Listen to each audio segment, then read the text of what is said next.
How's it going, Knicks fans? Welcome back to Fireside Knicks with your boys, Alex and Dylan. We're talking about Zach LaVine again today, and apparently his camp does not want him going to the New York Knicks. Now, I don't know why. I think it might be a CAA, clutch sports rivalry or something like that. Obviously, we know Leon Rose is very close with CAA Sports, previously a super agent there. Now he's president of the Knicks, and Zach LaVine's managed by Clutch Sports, a direct rival, a competitor. So, I'm kind of interested as to why he wouldn't want to go to New York, maybe contend for a championship. I don't know why this would kind of bleed over into his decision making. Maybe he wants to stay in Chicago. Who knows? But it doesn't seem like the Knicks are going to have a good chance at acquiring Zach LaVine since they're not really on his list. Which is tough because the Knicks need a sharpshooter. They need someone that can hit in clutch moments. They need someone that can shoot for volume, but also hit pretty consistently. And Zach LaVine certainly is that. Now, he played in 77 games last year, suggesting that, the health issues and injuries that have plagued him in the past may not be so, relevant now. But, I'm definitely considering alternatives and curious to hear your thoughts on this kind of situation unfolding here with Zach LaVine. But Dylan, before we dive into the good stuff, how you do today, my friend? Right, I'm doing good first off, finally getting over this sickness, but anyways, we have Zach LaVine now with his camp saying that, they're against the trade to the Knicks, which is kind of annoying to hear because, we missed out on Bradley Beal, so that was kind of just like, all right, it looks like we got to pivot towards LaVine next, right? And now that his camp comes out and says this, it's kind of just like, okay, why though? We didn't really get much of a reasoning behind it. It just, like you said, it just feels annoying because, they need a sharpshooter. They need a guy like LaVine who can shoot well from outside, and I think LaVine's explosiveness on offense too would just make the Knicks as a whole a much better offensive unit. I'm not saying that LaVine is the perfect match, the match made in heaven type guy. No, but he would definitely make this team much better than it was last season. I think it's as simple as that. And hearing that his camp is against the trades to the Knicks, it makes it feel like, that it's going to be much harder for the Knicks to get other, clients that run under that CAA group or whatever. It feels like it's going to be much tougher to do that. And, also with LaVine's situation, I'm not sure why he would want to stay in Chicago. The team hasn't been very good. The team was just in the play-in. They didn't get very far whatsoever. They don't look destined to really make a title run anytime soon. I'm not saying that the Knicks are for sure going to make the finals next season, but I would think for the future that they're more poised to make a deeper run than the Chicago Bulls are. So it is a little interesting that his camp is pretty much stay away from the New York Knicks. It's kind of interesting. I think LaVine could fit with the Knicks. I think the Knicks and the Bulls could find a good trade off for that as well. So it also makes that a little more interesting as to why they're pretty much against it. But I don't really know much else about it. I hope that it's nothing too much about it, and they're just oh, we want to hopefully find a different trade partner that's a better one. But I feel like the Knicks can still offer a good trade, so it confuses me a little bit. That's kind of what I got to say to start this off. What do you think about all that? Look, if Zach LaVine doesn't want to come to New York, then best of luck. We don't want players here that don't want to come here, and ultimately the Knicks are going to have to find a star to help boost this roster, whether it be trading Randall, not trading Randall. I think you and I can kind of come to the agreement that as long as Tom Thibodeau is our head coach, Julius Randle's kind of safe, and I think that he loves Randall, he loves the effort, loves the physicality, or maybe sometimes not the effort in the postseason, but certainly during the regular season, he is 100% there, and he plays a lot of minutes. He can eat those minutes up, and you need that third star, though. And are we really going to hope that RJ Barrett takes that big step forward? We're unsure about that, but there are some alternatives here. Of course, you have guys like Kyle Kuzma hitting the open market, and then you could just go after the contract and not trade for a player. But is Kyle Kuzma really what we need? We need a really good shooter. And I honestly just don't know who that's going to be. Ian Begley of SNY said that the Knicks are interested in Dante DiVincenzo as a free agent pickup, but more of a depth piece, supplementary piece, but a really good shooter and a guy that I've been writing a lot about over the past few weeks, and I'm happy that he's starting to get some attention. But if you don't get Zach LaVine and Bradley Beal's gone now off the market and he's off to the Suns, who's left? Who's left for us to go and get? Joel Embiid, we don't know what his status is going to be. We assume that he's going to stay with the 76ers as long as he is not forcing his way out. But who is that guy? Who's the one that's going to be opening up this offense and spreading the floor? Dylan, is there anyone that kind of comes to mind? I know you like the guy from the Raptors. Is there anyone that kind of bubbles to the surface that could be a good third star fit here with the Knicks that might be able to kind of space things out a little bit more?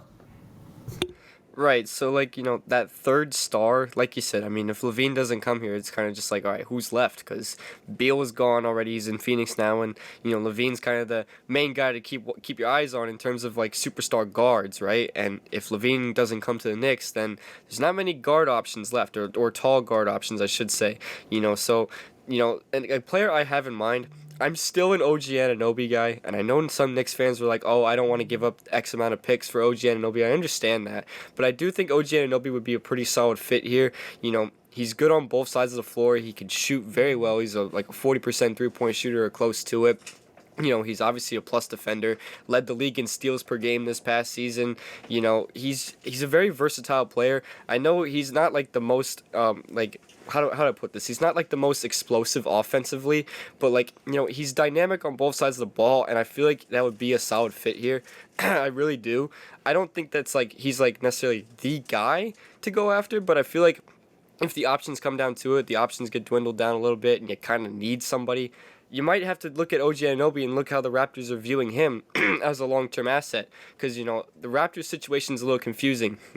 They seem like they want to keep some of these guys for longer periods of time, but at the same time, it's like, is it really going to work? They might have to move some of these guys, like OG Anunoby or a Pascal Siakam, guys like that. They might not be able to stick around with those guys for as long as they envision it to, so the Knicks can hopefully, if they have to come down to it, offer a solid trade off for like OG Anunoby or something like that. I feel like that would be a solid fit, and I also feel like that would be like an upgrade at the wing spot. You're getting good 3-point shooting out of it.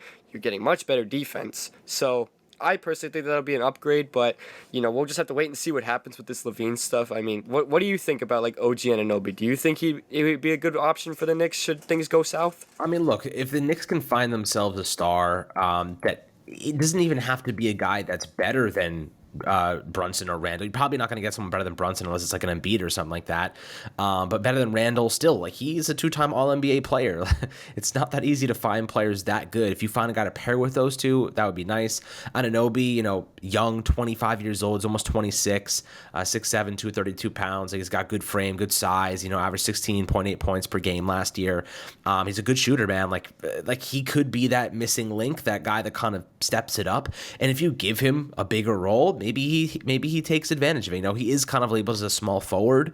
So I don't, we kind of saw what the Knicks did with Cam Reddish, and it wasn't much from that small forward position. I don't know how they would utilize a player like this, but maybe they would kind of have him play like that small forward shooting guard type of role, interchangeable, and just have him like be a primary shooter. He attempted 5.5 3-point shots a game last year, and he hit 387 with them. So like, he can shoot. Like, Anunoby can shoot, and he was a 476 from the field, and he's a good free throw shooter. Last year he had his highest mark at 838. So this is a player that also had a career high in steals at 1.9. Has a couple rebounds, 5 rebounds a game. Like, this is a solid player, a solid individual, and he's very young. Has he ever played over 70 games before? One time, back in 2017 to 18. So he has had some injury issues in the past, but like, this might be the type of guy that you bring in to say, like, RJ Barrett's really struggling. We don't know if we can trust him.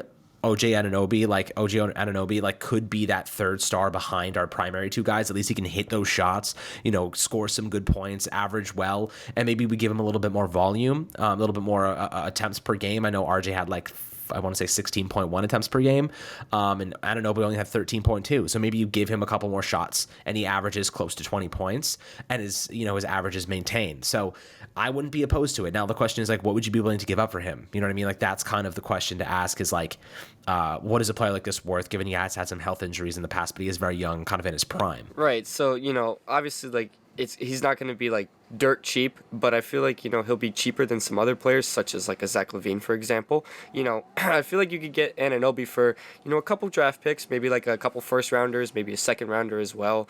I know that may seem a lot, but it's 3 picks, and maybe you could also throw in like a like an Evan Fournier or an Obi Toppin, one of those guys as well. Maybe you could settle for 2 picks instead of 3 and throw in one of those players as well, or even both of them if you really have to, if that's like the only thing the Raptors would take. Obviously the Knicks need to divide their options though carefully. You don't want to just dump out every asset you have available on OG Anunoby. You don't want to do that because OG Anunoby's not like a superstar. He's a solid role player, but he's not a superstar. So you don't want to drop every asset you have on him. You don't want to do that. You want to have some assets available for bigger trades you might want to make in the the future, right? But if it comes down to it, it might not be a bad idea to go get OG Anunoby for, like I said, a couple draft picks and one of Fournier or Toppin or Rose or one of those guys that doesn't play but has some value to them. Even Deuce McBride could be an option there as well. But we'll kind of just have to see what they do about that on that front. Dante DiVincenzo's a very intriguing free agent of mine as well. I really think he could be a solid fit as well. If things come down to it and they can't find good trade partners, you shift your focus toward the free agent market. Dante DiVincenzo would be a solid fit. Very good shooter, very good defender as well. I think you could slot him right in off the bench as one of the backup guards next to Emmanuel Quickly. I think he'd be a perfect fit. I really think he'd just slide right in, no issues whatsoever. It wouldn't mess up any chemistry. I'm pretty sure he has that Nova connection as well with like Brunson and Hart. So there is some chemistry already built in there as well. So I really think it would be a pretty seamless fit.